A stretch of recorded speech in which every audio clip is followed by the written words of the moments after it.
গোপনে গুনাহ করলে ৪টি আযাব আসবে। দেখেন, আমাদের সমাজের মধ্যে এমন অনেক পুরুষ এবং নারী রয়েছে যাদের চেহারা দেখতে খুব সুন্দর, কিন্তু তার চেহারার দিকে তাকালে মায়া কাজ করে না।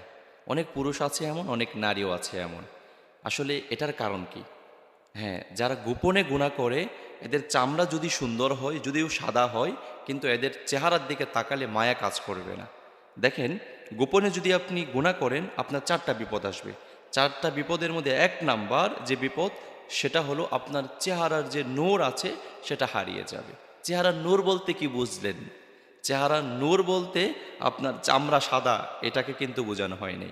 চেহারার নূর মানে আপনি কালো হতে পারেন। দেখবেন অনেক মানুষ কালো, কিন্তু তার চেহারার দিকে তাকাইলে কেমন যেন মায়া কাজ করে, তার দিকে তাকাইয়েই থাকতে ইচ্ছা করে। ঠিক তেমনিভাবে অনেক মানুষ সাদা, একেবারে সাদা, চামড়া সাদা, কিন্তু তার চেহারার দিকে মানুষ তাকাতে চায় না। কেননা সে গোপনে গুনাহ করে তার চেহারার নূর নষ্ট করে ফেলেছে। এজন্য গোপনে গুনাহ করা যাবে না। ২ নাম্বার, আপনি যদি গোপনে গুনাহ করেন, তাহলে আপনি নামাজ পড়ে, আপনি রোজা রেখে, আপনি হজ করে, আপনি জাকাত দিয়ে, মোট কথা আপনি কোনো ধরনের ইবাদত বা আমল করে শান্তি পাবেন না, মজা পাবেন না।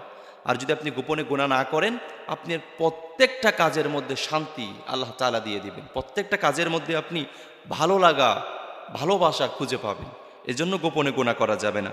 নাম্বার ৩, আপনি যদি গোপনে গুনাহ করেন, আপনি মানসিকভাবে অশান্তির মধ্যে ভুগবেন। আপনার মাথার মধ্যে সবসময় টেনশন কাজ করবে। মানসিকভাবে আপনি একেবারে ভালো থাকতে পারবেন না।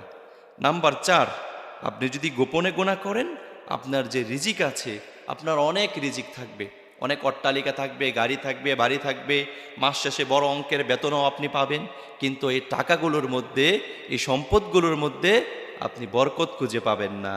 আপনার বরকত আল্লাহ তাআলা নষ্ট করে দিবে।